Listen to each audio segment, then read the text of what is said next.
தென்காசி மாவட்டம் பண்புலியில் பாரடி தெருவில் முன்னாள் மின்வாரிய ஊழியர் ஷாஜகான் அவர் வீட்டில் மலை பாம்பு வந்ததாக தகவல் கிடைத்ததுடன் தமிழ்நாடு முஸ்லிம் முன்னேற்ற கழகத்தின் மாநில செயற்குழு உறுப்பினர் பண்புலி செய்தலி அவர்கள் வனத்துறையிடம் தகவல் தெரிவிக்கப்பட்டார்.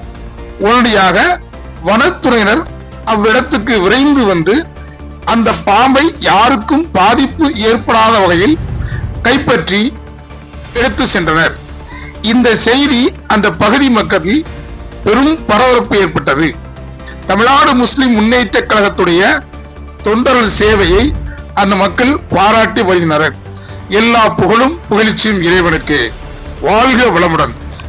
தென்கை சாரல் சோசியல் மீடியா சார்பில் உங்கள் அன்பு சகோதரன் குலபஸ் மீரான்.